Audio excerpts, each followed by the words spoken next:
Hey, everybody, we're back again with another Frenemies podcast episode. DJ, any idea what number episode we are on? Have you counted them up? Well, if I had to guess, you kind of put me on the spot a little here, but I'd say 45 is my guess. 45? Wow. I would say so. Unbelievable. So it's good to get back together with you guys again. We're here today with Ryan Coffey, also known as Hoobie. And it's good to see him there in Tennessee. And Ryan, why don't you give us a little bit of a intro to the white sauce? And this guy, he's a committed white sauce user. And it's right around Thanksgiving. It's the day after Thanksgiving. So why don't you give us a little commercial for that? Hey, guys. Here's my white sauce that I ordered a few weeks ago. I used it yesterday, and it's still just as good as it was at Coach Hall's house years ago. So got to get you some. Hey, you can use it for that leftover turkey. Am I right? Absolutely. Ryan's smoking him a turkey tomorrow morning. Yep. And it makes my mouth water. I'm not even going to lie about it. Just thinking about Coach Hall's white sauce on some smoked turkey. So, hey, y'all go to it is. Go to Facebook or thewhitesauce.org. Get you some of that. Last I looked, which is about a week ago, they were running some sort of special. I'm thinking buy two, get one free or something like that. So, be sure to check that out and get you some of that. This week, kind of an eventful off-season week in baseball. DJ, we had some awards. Why don't you run us through the MVP and Cy Young awards?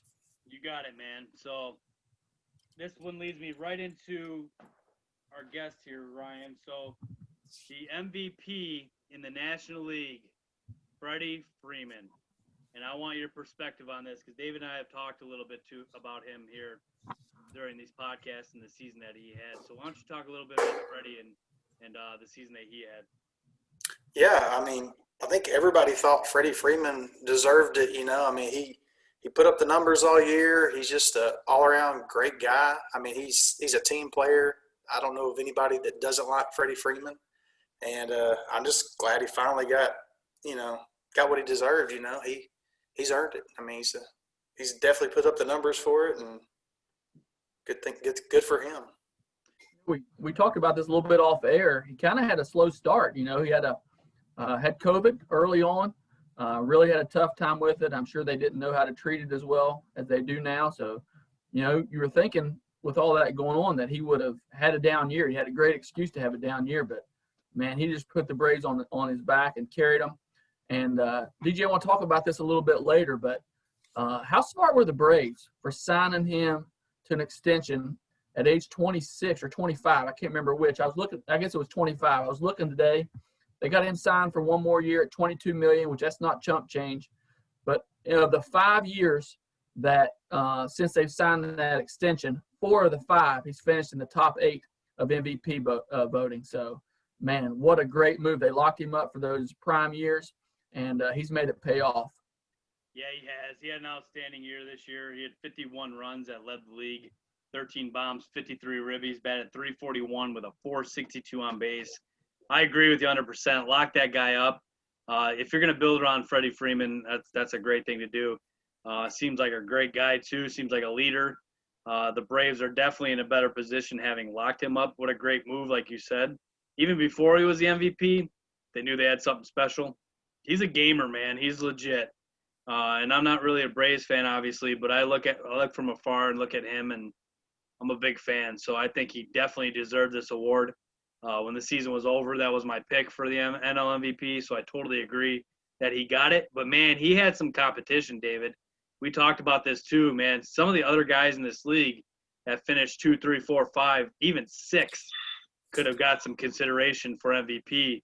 When you talk about guys like Soto and Betts and all those other guys too, man, they were just outstanding seasons in the National League. Even Tatis and Machado, those guys were in there too, and even Ryan Marcelo Ozuna this year too. What a season he had! His numbers were MVP worthy. So for Freddie to get it, tip your cap to him, no doubt.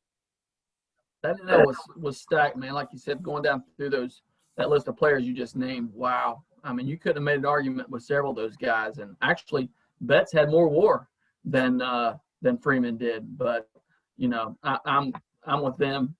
Freeman should have got it. So DJ, I know you're going to love talking about the AL MVP. And so I just want to throw this out there. You got this wrong.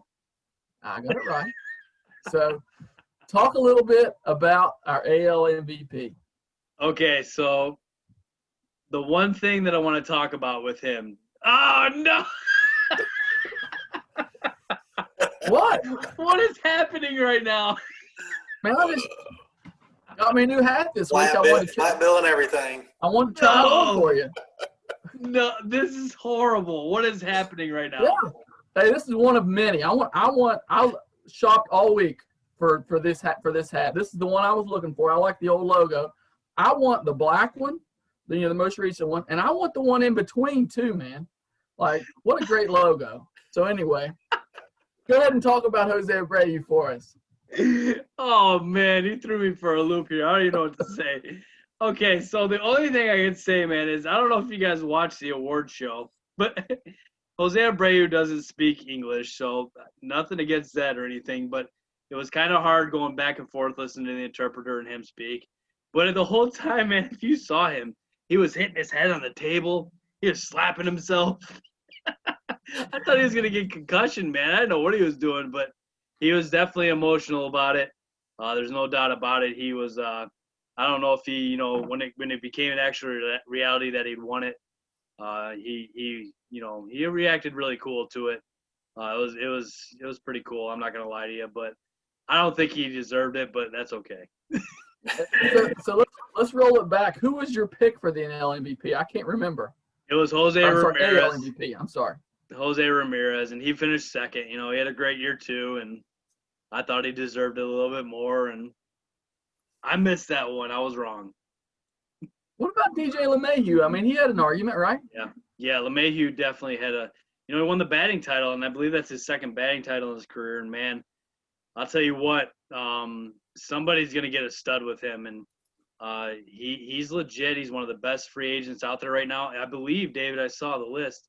He's top on WAR among all free agents. So I'm really hoping that the Cubs look at him, and they had him at one point. I don't think they're even in the mix, and we'll get to that a little bit later. But I would love to have a guy like that on my team. And if the Yankees don't end up signing him, he's going to make somebody else a really good second baseman, no doubt. Brian, you got anything to add on any of that? No. Abreu's the man. I love one thing that I think is left out of, maybe the conversation a little bit is his story. Those guys that come from Cuba, man, they don't have it easy.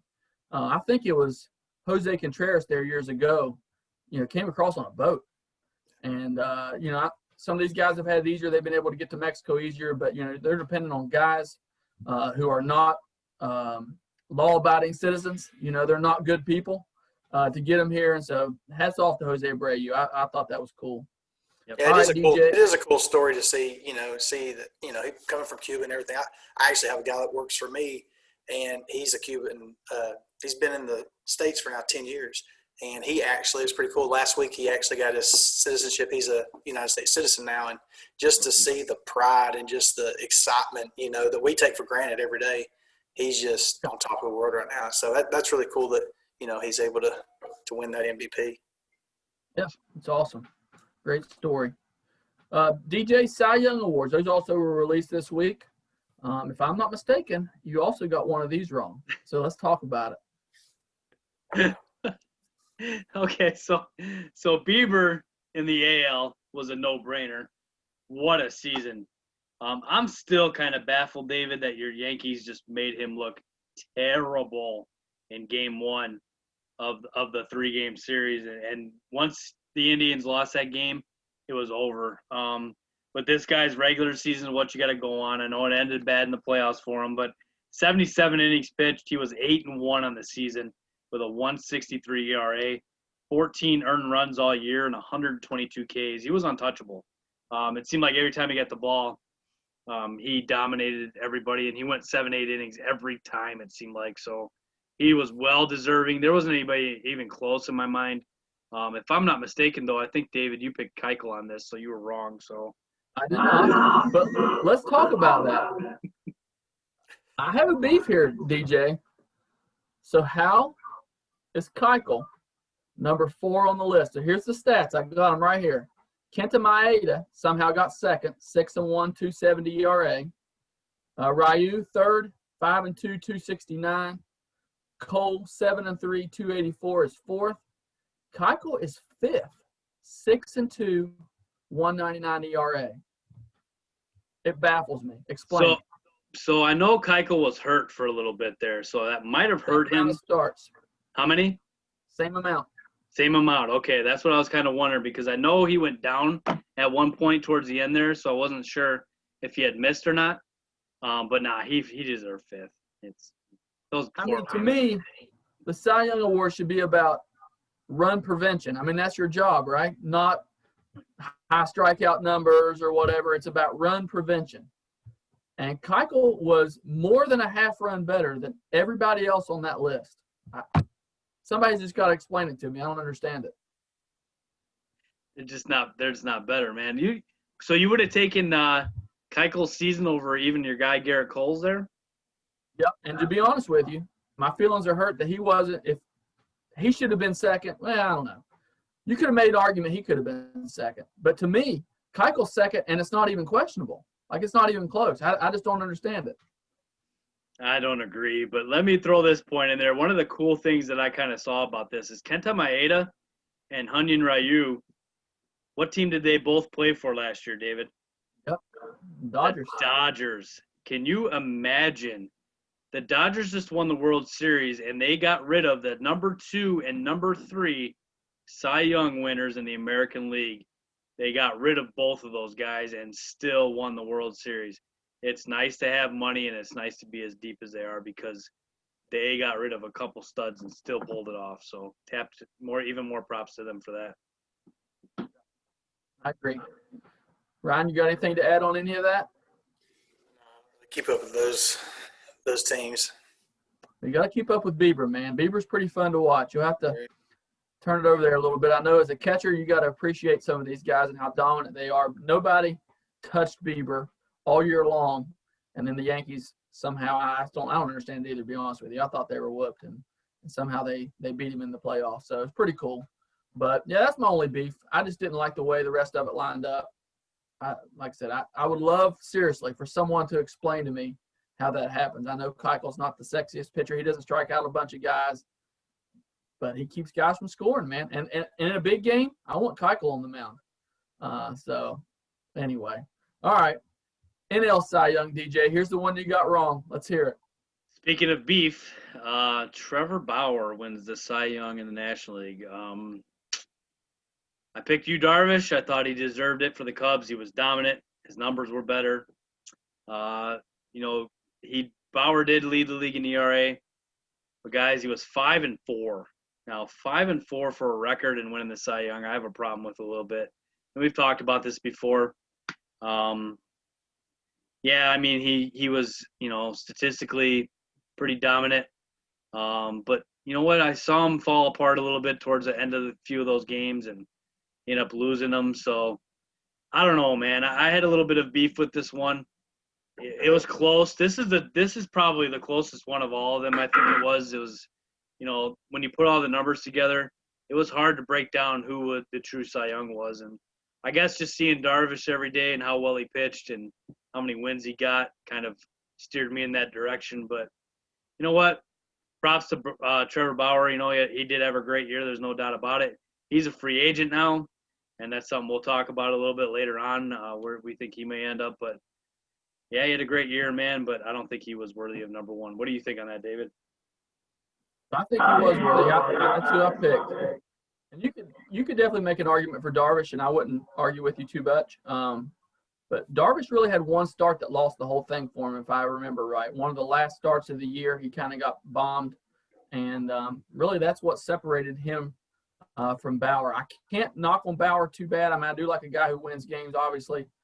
But the Reds, of course, they did make the playoffs, but they just weren't that good. They couldn't really hit. And if you got a 173 ERA, quarter run better than your next guy, I got to give you the Cy Young. All right, guys, this week had a couple big things happen. The biggest thing, DJ, I'll never understand this. Robinson Cano second suspension. What is wrong with these idiots who get suspended twice? All right, so here we go. He's got 2,624 hits, David. There's a chance he could stick around and get 3,000. Probably not anymore since he's 37 and going to miss the entire season next year. I think he's going to have a really hard time doing that. 334 homers, 1,302 ribbies with the Yankees from 2005 to 2013. So he's one of your boys. Seattle from 14 to 18, and the Mets the last 2 years. What an idiot. That's all I got to say. But David, here's the only thing I can kind of see from his perspective a little bit. So he already been suspended one time, so we know how that's going to bode for him in the Hall of Fame. He's done. Like, just based off of one suspension alone, he's got a legit suspension. Some of these guys are just off of suspicion. So he's definitely toast for Hall of Fame. So as a 37-year-old trying to hang on, we obviously know the steroids help the body. So he's injecting himself to stay in the league and to stay at somewhat of a high level, not caring anymore about the Hall of Fame because he knows that's already gone. So maybe that's how he's justifying it, David. I don't know any other way to explain it but that. He wants to stay in the league, make more money because he's still going to make the money. He's still going to get millions of dollars because he's playing the game. When he gets suspended, I'm not sure if they take your check away. That's something I don't think they do. I'm not positive, but they do. He lost all his money. The Mets, I bet we're doing a big, oh, yeah, when this happened because it freed up $24 million for him to spend. So I didn't know that. Yeah. To me, it's crazy, DJ, because Cano has made hundreds of millions of dollars now. I can't remember what his exact contract was, but around $200 million. I just don't get it. Like you said, his Hall of Fame candidacy was probably over. He had a great year last year. I just don't get it, man. I don't understand these guys. They know they're going to get tested. And so he put $24 million on the line hoping that he wouldn't get caught. So I just don't understand it. Here's one good thing, like you said, for the Mets, though. They got $24 million now to spend on free agency here, and they got a new owner. And so, man, we could see the Mets making some noise this offseason. I really believe that. So, yeah, Mets are sneaky. So that'll transition me right into one of their biggest rivals, if not their biggest rival, which is the Braves. Ryan, your team signed Charlie Morton this week. 1 year, $15 million. What'd you think about that? They definitely needed some starting pitching. I mean, it's going to help them out for sure. I mean, you get him and Soroka back in there. I mean, it's going to be a good thing. I mean, that was the biggest problem this year for them, and they still limped it along. With an incredible offense. I mean, they made it happen, but with some 5 legit starters every day, then it'll definitely be good for them. I think that's what they need for sure. Braves are scary, man. I love this signing. I was really hoping the Yankees would get him for a couple reasons. Number one, he's a good pitcher. But number two, you're only stuck with him for 1 year. If things go south, he's off the books next year. And the Braves have been so good about plugging holes with guys on 1-year contracts. And I think it's something for teams to watch and pay attention to and maybe learn from a little bit. What do you think about the signing, DJ? So my biggest thing about this signing, and I'm sure you can attest to this too, Brian, is, these Braves make the playoffs every year, and you guys are kind of known as choking when you get to the playoffs, just being honest. They haven't won it since 95, and it's become like the norm for them to make the playoffs and not get all the way. So Morton's postseason numbers are 7-3 with a 3.38 ERA. 61 innings pitched, only 23 earned runs, 67 Ks. You got to have a guy like that who's a war dog in the postseason, and he is. And I think that factored in a little bit here to them saying, this guy's got success, but he's got a lot of success in the postseason. And that's what they need, because we know that they got a really good shot every year of making the playoffs, especially when they expand the playoffs. For sure they'll make it. And they need guys like that to pitch them into the playoffs there. And And that was their biggest problem against the Dodgers toward the end of that series is they ran out of pitching. They were just throwing basically anybody they could at the Dodgers, and it didn't work. So they need guys like this, no doubt, to fill those holes. So they also made another signing this week with Drew Smiley. And that one left me scratching my head a little bit. 1 year, $11 million. I think he only started 5 games last year. The year before, only 12. Decent both years. DJ is a former Cub player. What did you think about Drew Smiley? So I like this signing. I don't know the $11 million I would have gave, but lefty out of the pen is probably what it'll end up being. I don't know if they'll end up starting him or not. They're kind of looking at which direction they're going to go with him.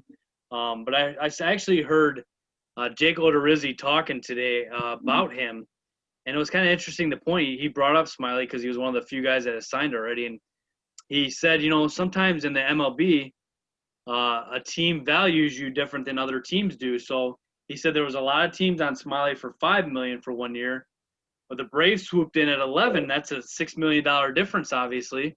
But that's how it kind of goes. Certain teams value certain players a lot more than others do. And good for him, man, from the perspective of him finally landing that big deal.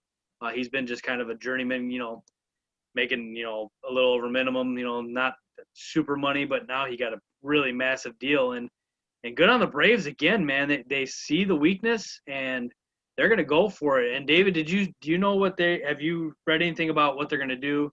Relief-wise or starter-wise with him? What do you think? So everything I was reading is starter, but I read an article today that made a lot of sense to me that they're not done. They're just trying to stack depth a la the Dodgers. And so Kyle Wright's still going to be in the mix, but they said definitely don't sleep on the Braves trying to make another signing, probably a lower level signing than even Smiley, but maybe several names were thrown out there. Corey Kluber was mentioned as someone. So I think the Braves are going for it, man, and I love it. I've liked the Braves. I'm not a Braves fan, but I just think, again, their organization is cool. Some of the signings they've made have been smart. They got a great young core. They've locked them up. Like I said, this one kind of makes me scratch my head a little bit. I'm like you, man. I just think it's too much money, but I have to trust their scouting. You know what I mean? Every guy they brought up last year produced. I just have to trust them a little bit. So, Ryan, what did you think about it? Drew Smiley. Yeah, I mean, it definitely adds depth to the bullpen. I kind of agree with DJ. It does seem a little much to be paying him $11 million, but I mean, we'll see what he can do. Like you said, everybody they brought up last year pretty much produced. I mean, for the most part, and contributed to that bullpen. So we'll see. Interesting, man. There's a lot of rumors floating around. I think the Molina rumors are interesting. The Yankees are in that mix. The Mets.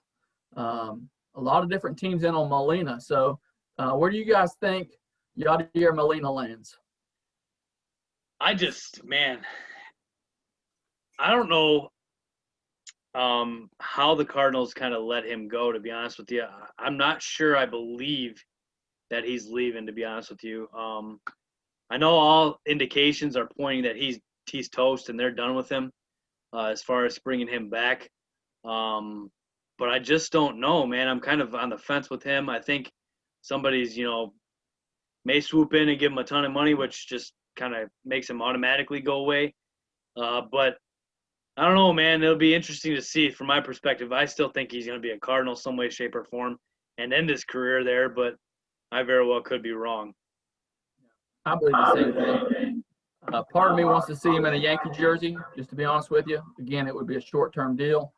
So a guy that would just be gone next year, but could really help him out. The Yankees defense at catching has been terrible the last 2 or 3 years. And so bringing in a guy like that with leadership can handle a good pitching staff, I think would be awesome. But I'm with you. It's kind of like when the Yankees played this game with Jeter a couple different times. Of course, he ended up getting his feelings hurt there towards the end, but so they couldn't give him, an A-Rod contract at that point. But he's a legacy player, man. I kind of hope he stays in St. Louis, but we'll see. So other than that, a few rumors going around, but no really signings at this point. It's still early. So we'll just have to keep up with that going forward. This is one of my favorite times of the year. I love the hot stove, man. I love watching where these guys are landing. Oh, one thing I did want to bring up. What do you guys think about Brad Hand getting non-tendered? Led the league in saves, non-tendered. What do you guys think about that? Yeah, so that's crazy, man. The non-tendered deadline, I believe, is December 2nd. So they came out fast with this, man. They were like, nope, we're done. The Indians have been like that with their pitching, David. They are just not into keeping pitching for whatever reason. I mean, they just kind of cycle through pitchers, and they've been notorious for this last few years, and they did it to him again, and off he went, and he's going to be a big piece of somebody's bullpen, and leading the league in saves, and he's one of the first guys out, man. That's crazy. You were actually the one that broke that news to me. I didn't hear that, and that was crazy to hear, man. He's a stud out there, and he's free now. And the Indians, man, with the Francisco Lindor rumors too, of them possibly moving him as well. So the Indians don't keep teams around very long. Ever since they lost the World Series in 2016, they're kind of flipping it every year. They're flipping. So they got to win a World Series. They're one of the biggest droughts now in the whole entire league. So it's been a really long time since they won the World Series. So I don't know what they're doing, but I don't think it was a good move personally. What was crazy to me, any team in the league, anybody, could have had him for 1 year, $10 million. Yeah. And so, as a Yankee fan, I'm thinking, jump on it. They gave Britton 13. I'm sure as a Cubs fan, with the closer situation being what it is, jump on it. I just don't understand. I mean, they made a lot of sense for the Cubs. He made a lot of sense for the Cubs, to be honest with you. So, you think teams just think that the Indians know something they don't? You think it was just because it was so early, teams were spooked thinking the prices were going to drop? I mean, why wouldn't someone pick him up for 1 year and $10 million? I agree, man. I'd jump right in on that. I mean, that's not very much money. I mean, you just gave Smiley $11 million, right? And Smiley wasn't very proven. And here's a guy you can get for 10, and he led the leagues in saves last year. So, yeah, it's crazy, man. It really is. And hey, what while the Braves are at it, go get him too. Seriously, man, because they're, like you said, they're loading up. Ryan, they really are. So, I mean, it could be possible that he's on their radar too. And the Braves are going for it, like you said. So watch out for them a little bit on that situation too. Yep. So let's transition a little bit away from MLB. Ryan, why don't you tell us a little bit about your baseball career starting in high school, and something I've always wondered, you probably told me, I need to know where the nickname Hoobie came from. So take us from high school into Temple and all places in between. Well, the nickname Hoobie is not really any great story. It basically was, I think it was maybe my 8th grade year at church camp. A guy that we were with, one of the youth directors, he just thought I looked like another guy whose nickname was Hoobie, and it just stuck. So it's nothing fantastic about that, but it definitely stuck. That's awesome. I still see people from, back in high school that's all they knew. They didn't know my first name. They just called me. So. But yeah, I went to Saudy Daisy High School, which is just north of Chattanooga, and played 4 years there at Saudy Daisy High School. It was a really strong, competitive high school. I think my senior year we went 28-12. I don't even know if you guys know it, but I actually was a second baseman my freshman year. Didn't even start catching until the summer after my freshman year, and it really just kind of fell in my lap. We were getting ready to graduate one of the seniors, and then one of the junior, or one of the, I think it was the sophomores, he had a bad knee, and I was kind of the second string second baseman. So my coach kind of threw it out there, and I said, hey, whatever it takes to play, I'll give it a shot. So that whole summer I played. I was the catcher, because they didn't really have one. I think that kid had knee surgery, and I just kind of filled it out and just kind of worked on it and loved it, absolutely loved it, and started catching, I guess, into my sophomore year of high school and stuff. So it just kind of worked out for the best, because, I can't imagine doing anything else. I loved it. Then I went after high school. I didn't really didn't really know if I'd play any college ball. I didn't really want to leave. You know, I want to stay in Chattanooga. And I had a very committed high school coach that was committed to if any of his players wanted to go any further, he was dedicated to help them reach those, you know, goals and dreams. And he wrote me a nice letter. And my dad, I had never heard of Temple. And I mean, I live in Chattanooga. Oh, wow. And my dad actually was like, you know, hey, there's a school downtown, a Christian school downtown. Would you want to try out for that? And I was like, never heard of them, you know. So my dad and my coach, they kind of coordinated with Coach Hall and set me up for a tryout, which was basically a tryout in McGilvery Gym up on was McGilvery the one that had the second level? That was Vance. Vance up on the second level, and it was basically Coach Hall throwing me maybe a bucket of balls in the cage and throwing me 5 or 6 balls in the bullpen, and he said, "We're good to go." He said, "You come from a good program. I believe in you." Nice. So he gave me a shot, and so I think y'all had that year. Y'all had graduated Howard. You know, he was out, and I was coming in as a freshman, and of course I didn't know any of that when I came in. I didn't realize that I was going to be pretty much picking up after where he left off, which from what I've heard, he was a fantastic catcher, you know, and a great leader to the team. So that was definitely intimidating. So I guess my freshman year, me and Twin helped me. Mike Jenkins helped me out a little bit, but I was pretty much on my own for the most of the season, and I got plenty of playing time. I mean, double headers, man. It was a long first season, especially with fall ball and all that, but it was fun. I mean, good times. And then I think it was my sophomore year. I guess Aaron Disney maybe came into the picture. Dave, is that right? Mm-hmm. That's right. And he, you know, we kind of alternated back and forth, and then he was gone, I guess. And junior year, I was back in there by myself again, and so it was fun. Serious question. Who was our backup catcher? Would have been my junior and senior year. I can't think of even who it was. Well, your junior. Well, it would be my senior year. Because junior year, Jenkins helped me out when I was in a pinch. I mean, Mike was there, and then he graduated. He graduated before me, and then Aaron Disney was there for a second. After Aaron Disney, then John Johnson helped me out some.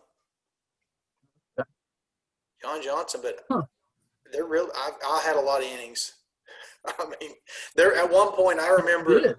At one point, I think it was my junior year because Ben Foster was still pitching.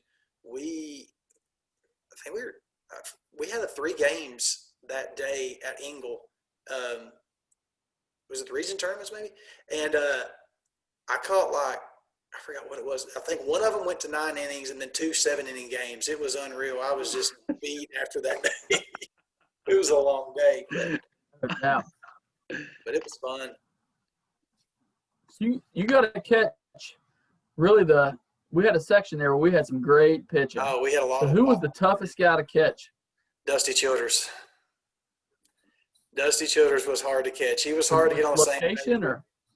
Well, yeah, he had some speed. I mean, he threw 90, 91, you know, some good movement, but me and him were just never on the same page. We didn't think the same way, and he crossed me up quite a bit. But he was a good pitcher. I think he went on to play some independent ball after that. Now, Ben Foster, me and him, of course, we became we were really tight my junior year, his senior year, and then we're still, I talk to him every couple months now. We're still really good friends, but me and him kind of butt heads that first couple months catching him. I mean, Ben's hard-headed, and we had some arguments, you know, that fall when I was catching him, and then I finally figured out the way he thought, and he figured out the way I thought, and after that we were great together. I mean, he was really fun to catch, but honestly, the easiest one I think to catch, and he was a good pitcher too, was Marcus Mortensen. He was very casual. I mean, he was just easy.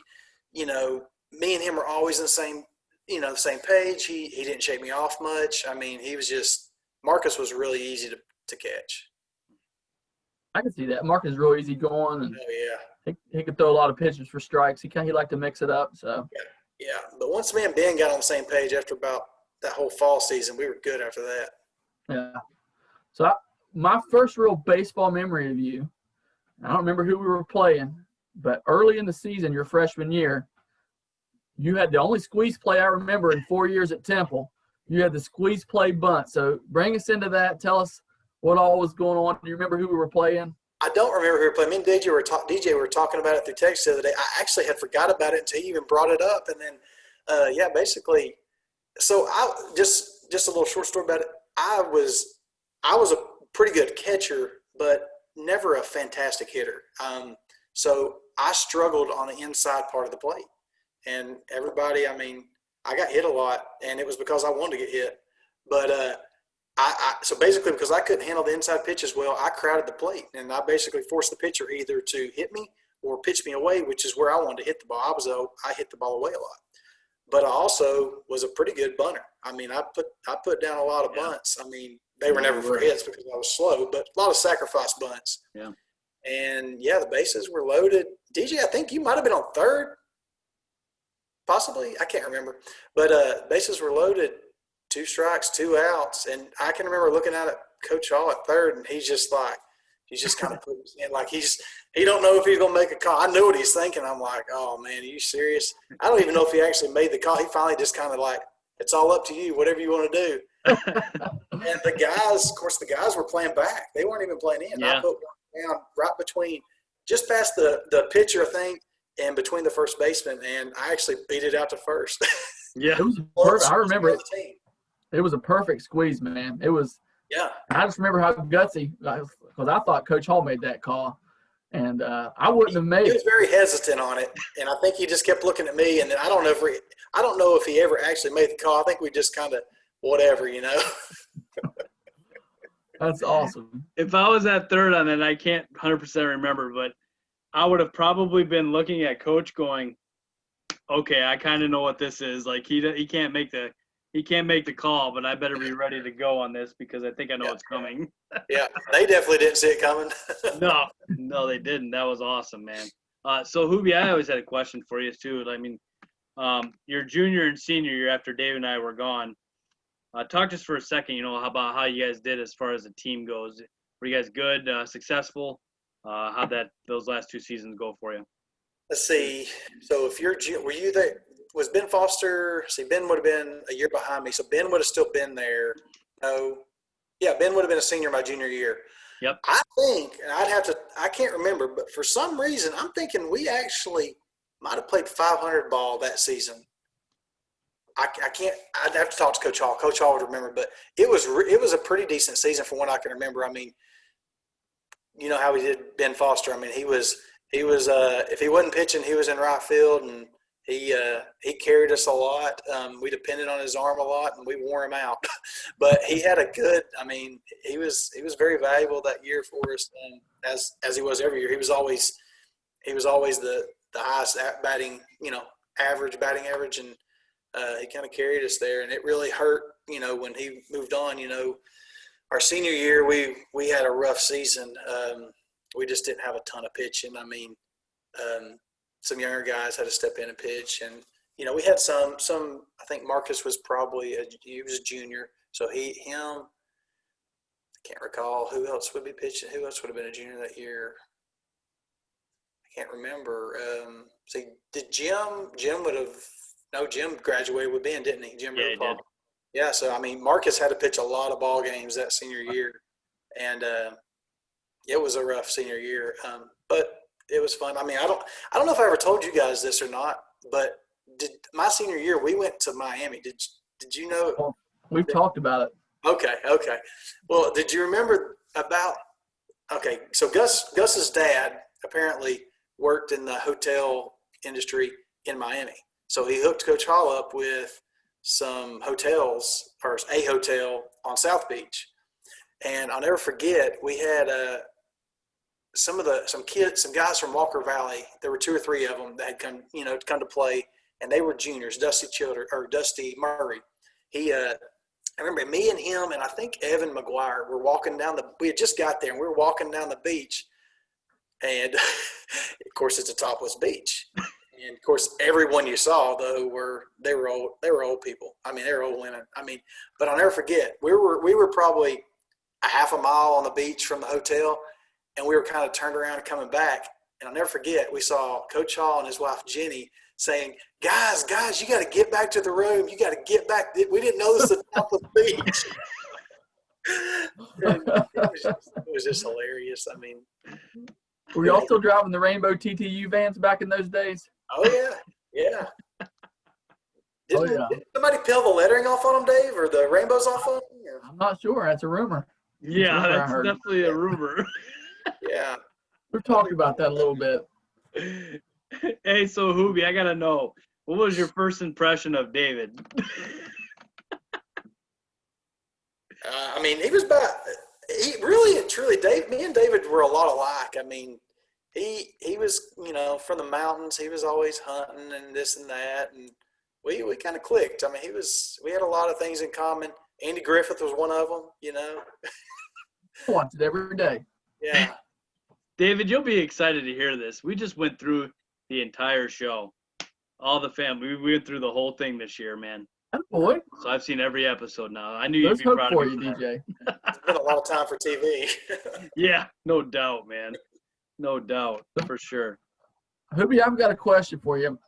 My senior year, you came up with a really bad case of SARS, which is the precursor to COVID. So bring us through your SARS fit there.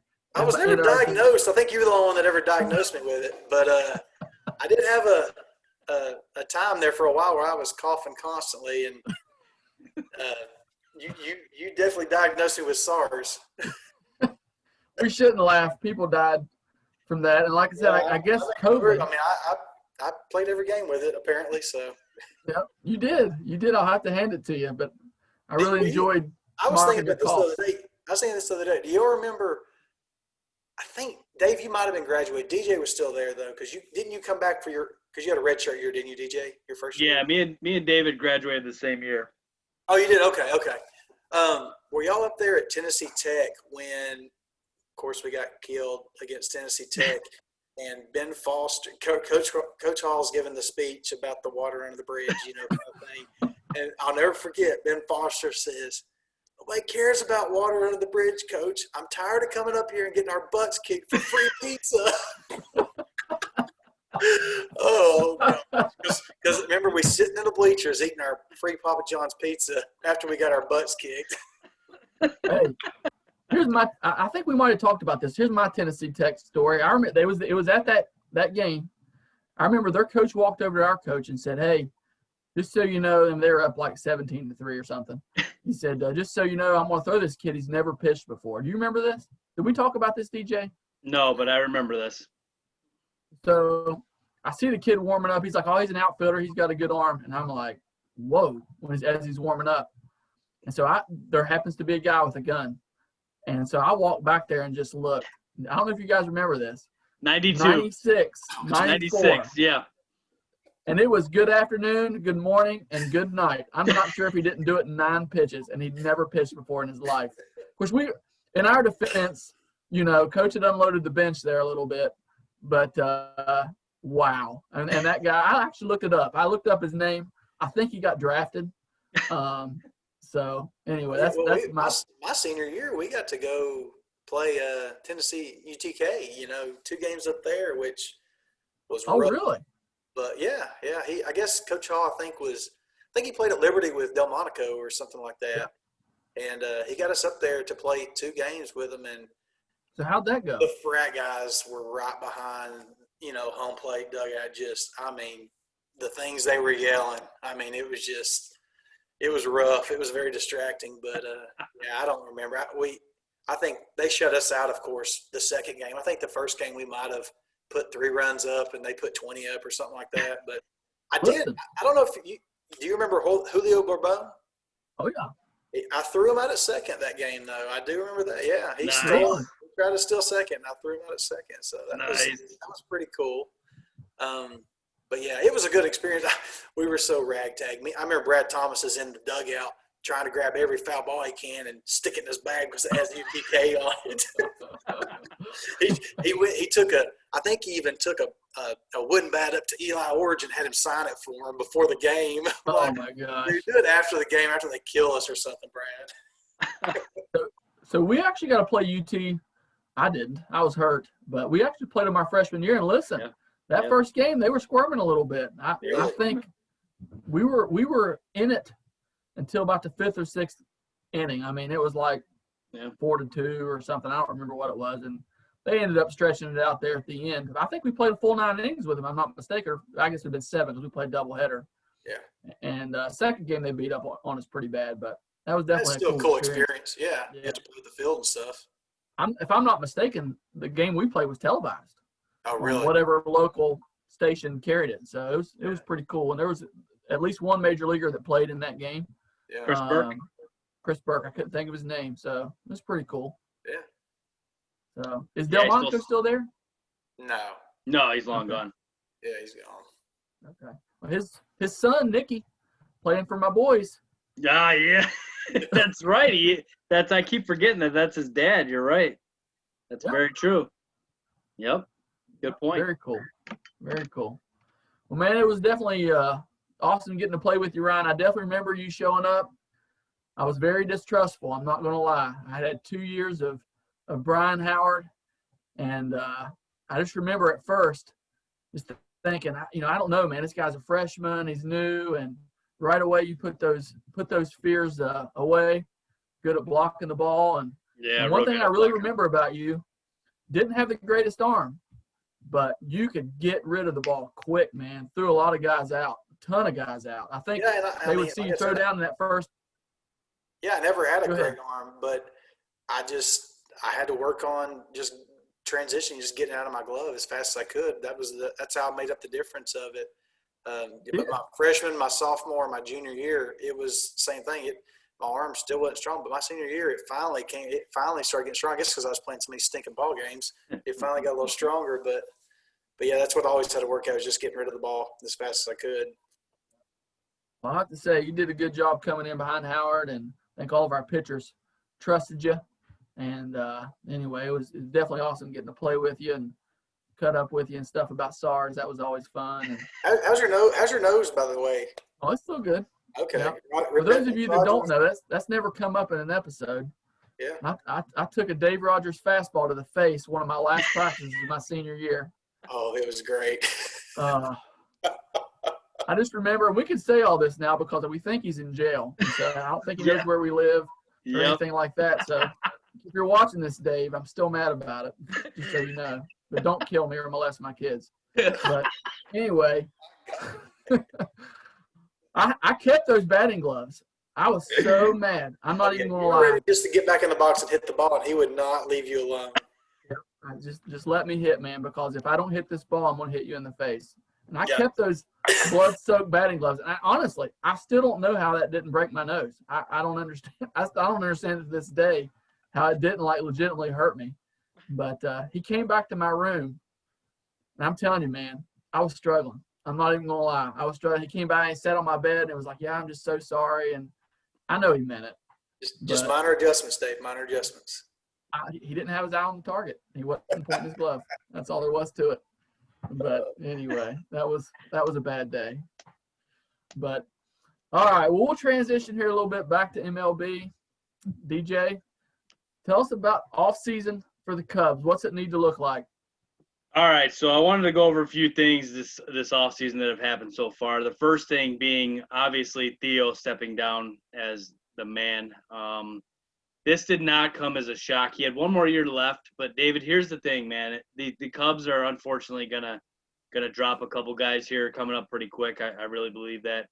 And Theo built this team, and he did not want to be around to tear a few of the key core guys down and trade those guys for something he's not going to be a part of in the future.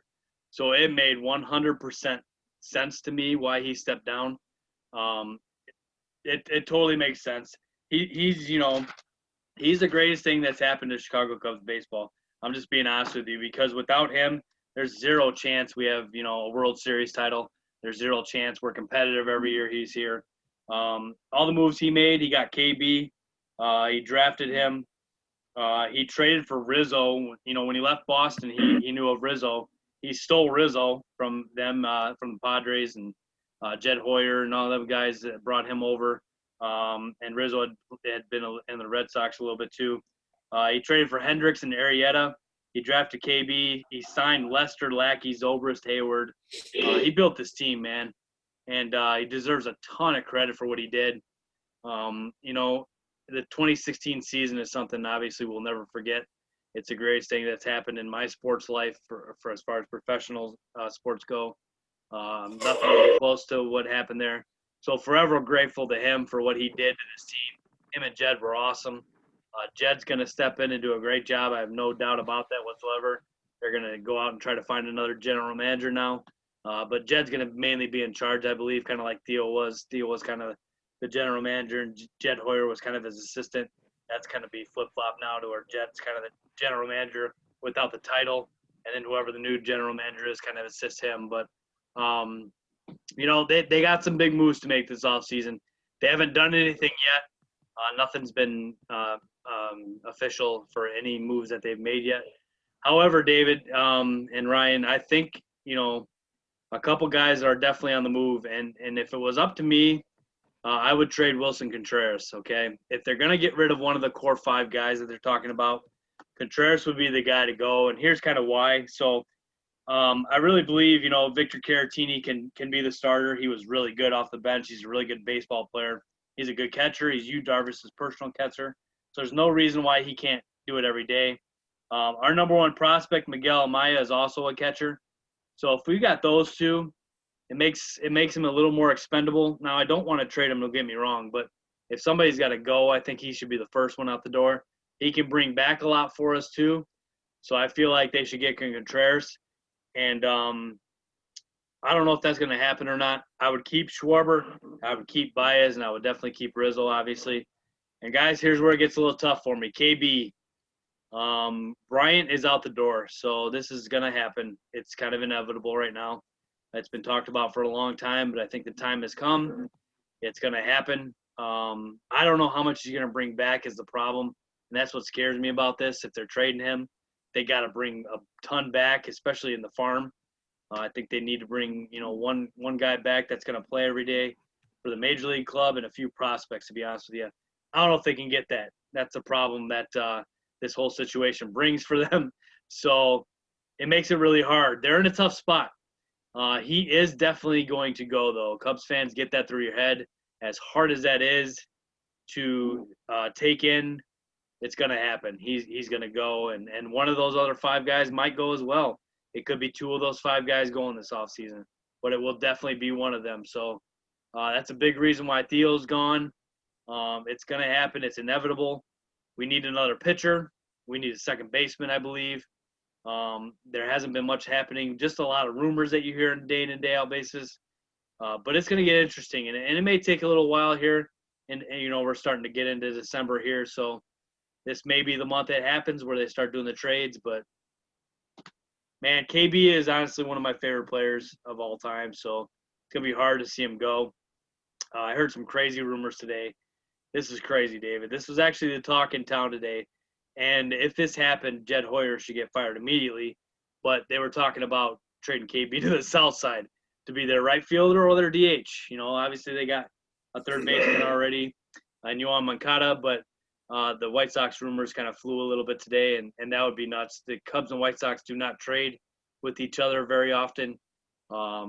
Very, very rare for them to do that. I think maybe 3 or 4 trades in total in my entire lifetime between the two teams, so it hardly ever happens, and I do not believe that rumor. But there's a lot happening, man. It's kind of getting, you know, it's a little depressing, to be honest with you, because they're not going to spend money on free agency.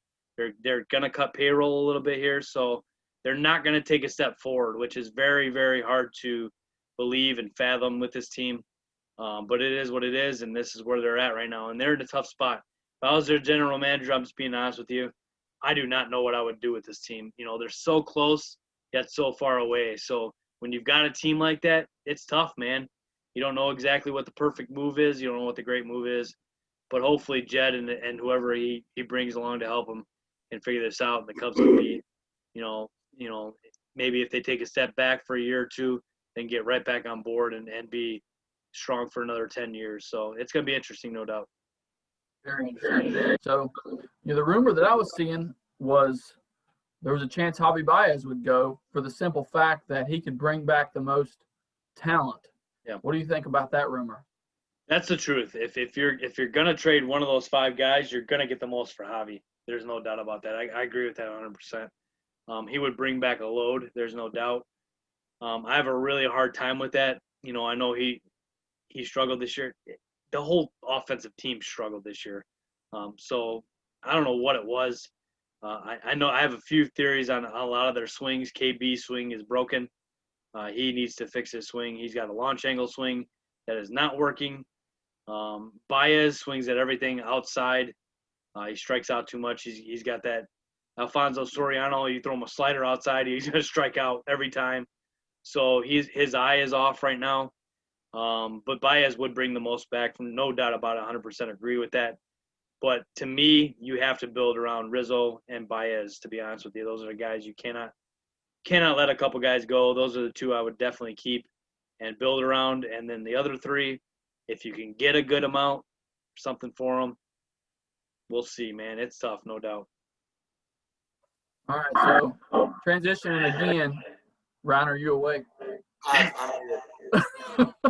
So for our listeners, Ryan normally goes to bed about 8:30, so we have to just check in with him every once in a while. He's drifting. I can tell he's struggling over there.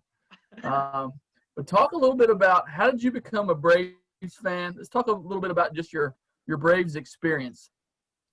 Yeah, well, I mean, of course, Atlanta Braves, Atlanta's not far from Chattanooga, and it's kind of, since Tennessee does not have a team, I was just kind of known that we would be Braves fans. My dad was a Braves fan, and I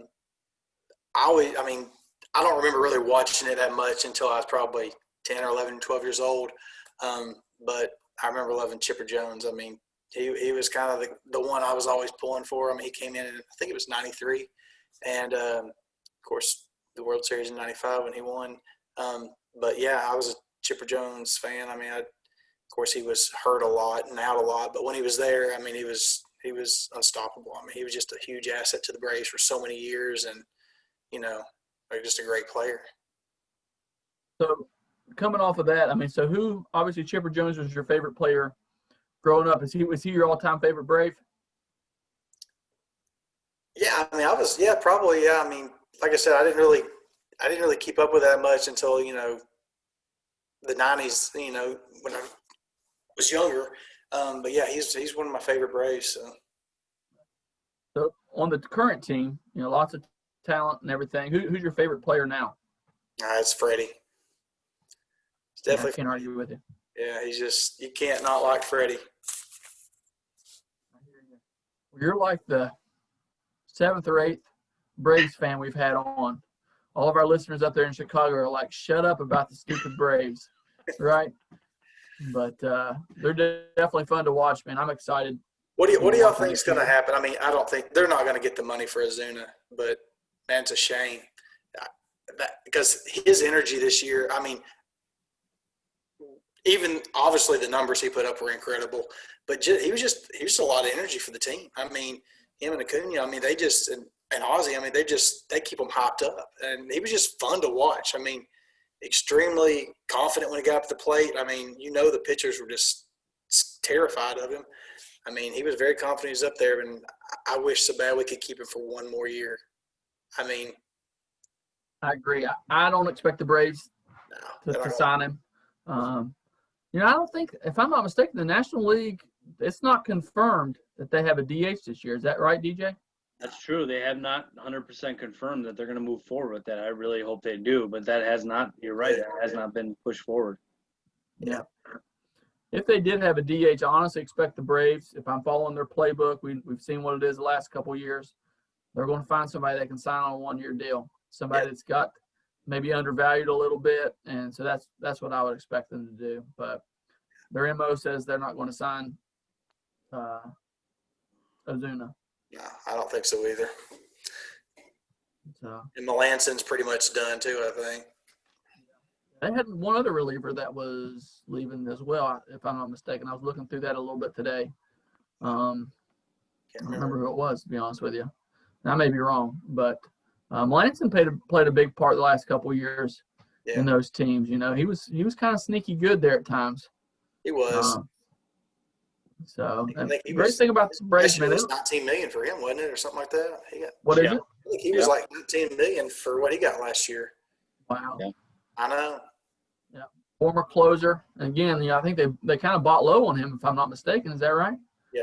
I don't remember how they acquired him, if they signed him or if they traded for him. But anyway, big part of that team. And, the way the reliever market is shaken up, they'll be able to find somebody on the cheap.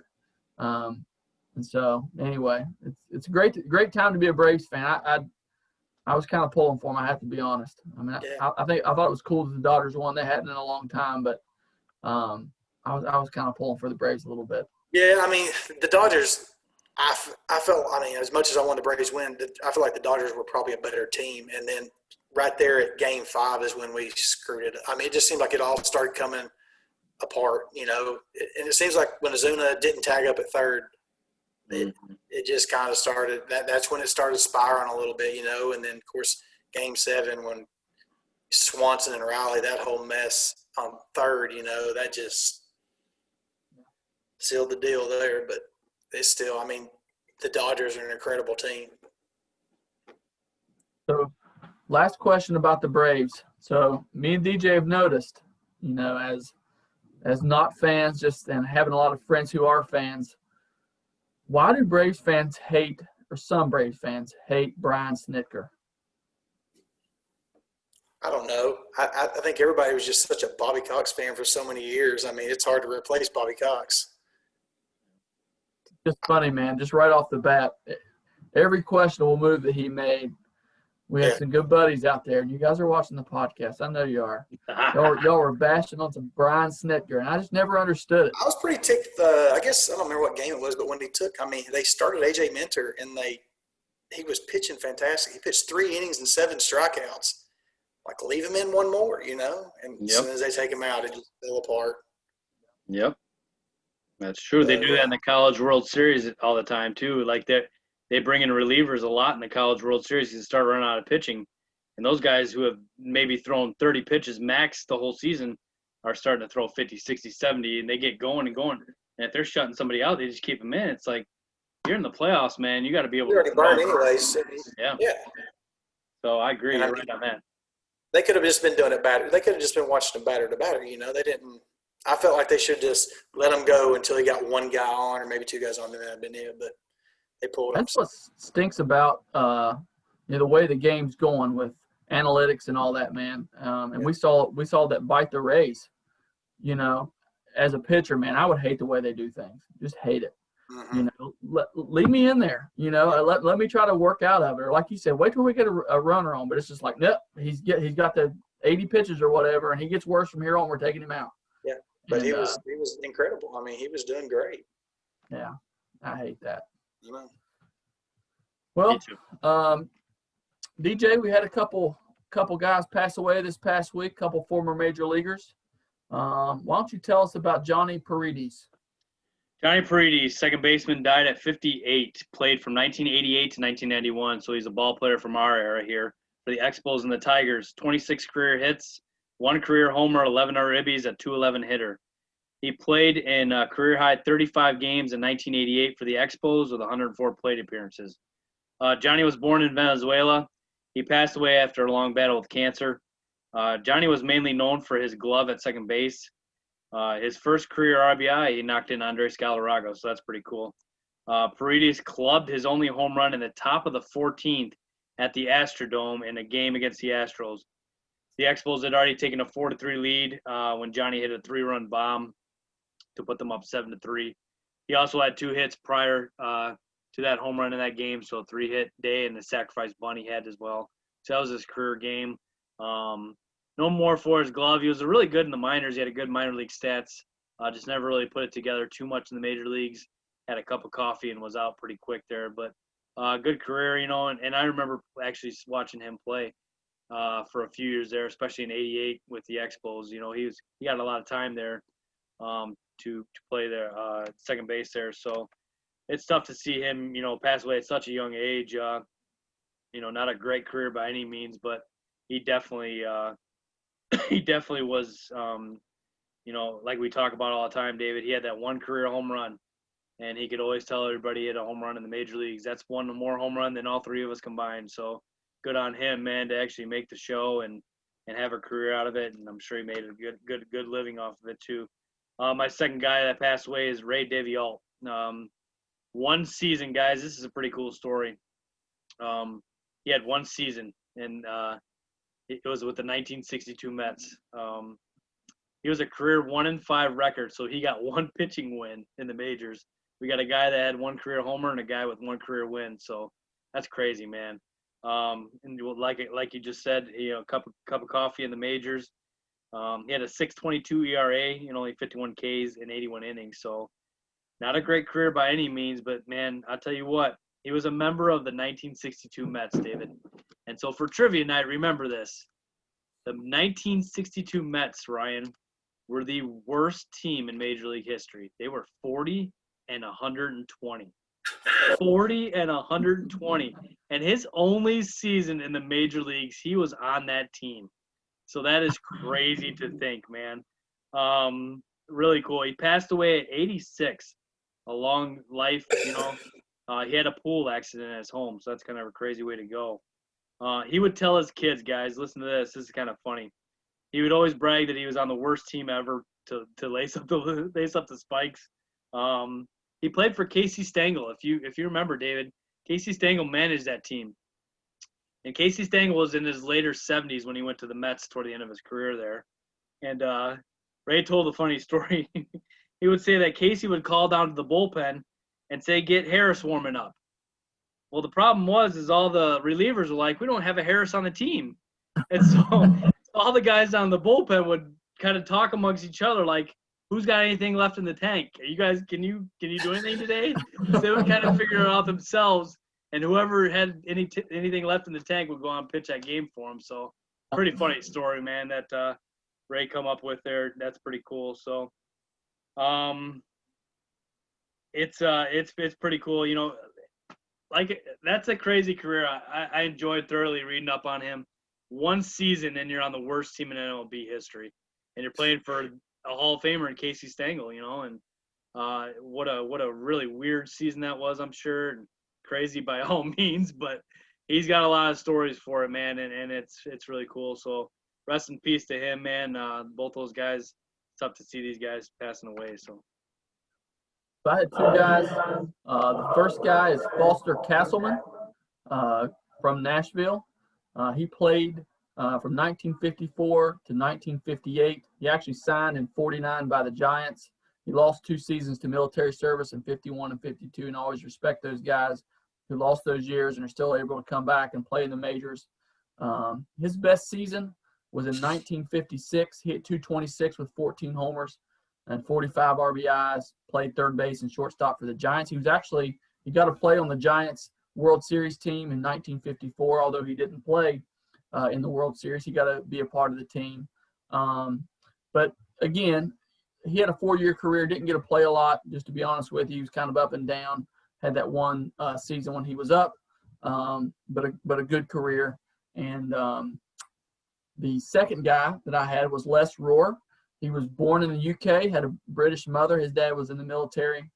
He played 67 through 69. His best season was his first, 2-1 with a 2.12 ERA and 3 starts. He got to beat Don Drysdale, shut out the Dodgers 5-0 nice. in his second ever career start. He had kind of a weird injury in his second year. They were playing in an extra innings game against the Astros, and he pitched from the 22nd through the 24th innings. And, pulled a tendon in his arm and was never the same. So very next year he was out of baseball.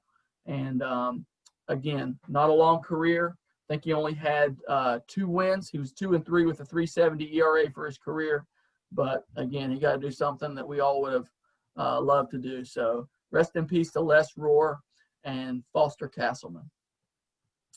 So, guys, I guess unless you guys have something else to add, we'll just wrap up the episode. Let Hoobie get to sleep. He's already brushed his teeth, and so he's ready to roll. Hey, I do have one more question to you. Has Misty let you go see the monster trucks? Seen them in a long time. Come on, man. Get on it, man. Let's go. They're usually their show. If it's a daytime show, I could go, but if it's an evening show, I probably wouldn't make it. They have those noontime shows usually. Or if on it was Saturday. at 5:30 a.m., I could make that. You're going to start wearing the pants, man. Let her know it's time to go to the monster trucks. You backed out the last time, but it's time.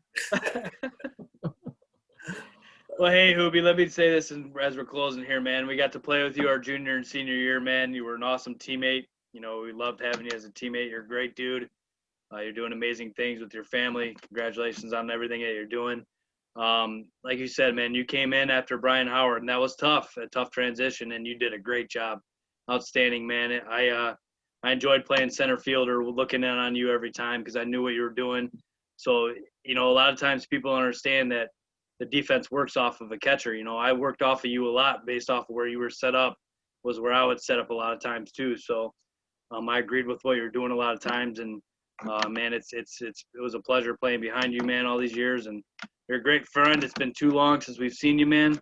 But thanks for coming on the show tonight, man. We thoroughly enjoyed it, and you're a great dude, buddy.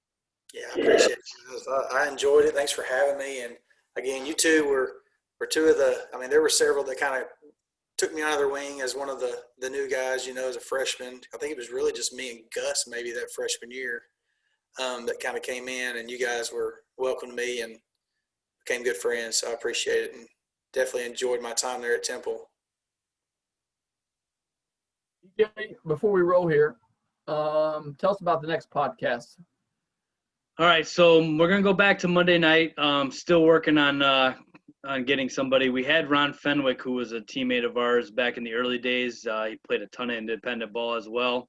We were gonna have him on the show. Circumstances came up for him, so he's gonna come on a later show. But I am still working on getting one of our teammates on for Monday night for sure. And then, you know, we may roll, David, you know, we may get one more teammate on, and then we're going to roll into a few episodes of Hall of Fame. So that's what's going to be coming up here pretty quick, and it's going to be a lot of fun, and it's going to be good. And we enjoy catching up with every teammate that we had and trying to get all of them on here, really, to be honest with you, and catch up and have a lot of fun. So, Lee Salyers, Brad Guffey, quit whistling out. yeah. When you going to get Coach Hall? Have y'all had him yet? That's a great question. We've talked about it a whole bunch. Have you reached out to Coach Hall, DJ? I have not, man. I got to do that. That's for sure. There's no doubt about it. Let's watch the episode, no doubt. It would. So, all right, guys, we'll wrap it up. It's good to see you guys. And for all our listeners, tune in on, I guess it would be Wednesday. Next Wednesday, the episode will drop. And look forward to seeing you then. Everybody. Take care, guys. See you.